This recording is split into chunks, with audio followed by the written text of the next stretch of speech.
As of February 2017, St. Lucians will pay less value-added taxes, with the VAT rate sliding down from 15% to 12.5%.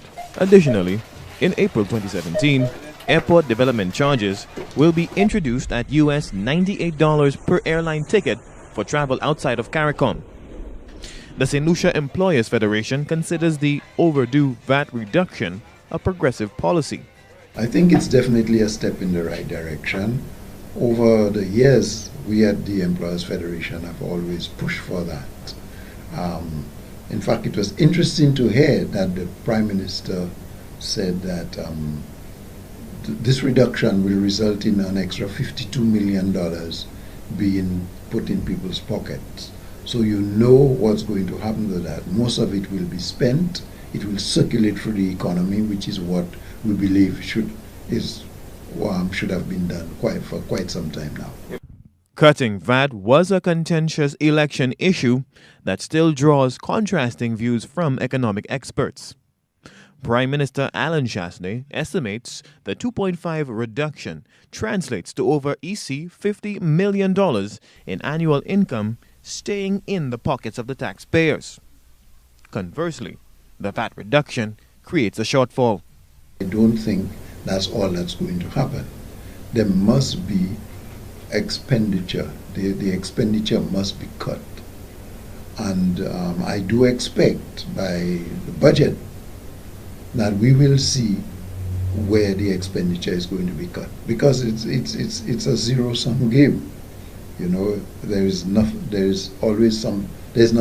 like something for nothing. Meanwhile, taxes on St. Lucia's economic mainstay and primary revenue earner, tourism, are stoking debate over the potential impact of the airport development charges on the industry.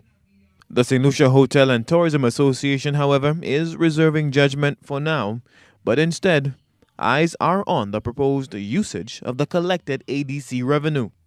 It's one thing to ensure that our tax regime is structured in such a way that we are not disadvantaged when compared to other islands, but it's another very important question regarding how do we dispense with these funds, how do we expenses, how do we manage our expenditure to ensure that we are optimizing the returns as it relates to product development, as it relates to human capital development, as it relates to the strategic way forward. How do we strengthen linkages with other sectors? All these are impacted by how well you spend that tax dollar. Dominic Fede is the minister in the office of the Prime Minister with responsibility for tourism. We continue to be one of the lowest in the Caribbean.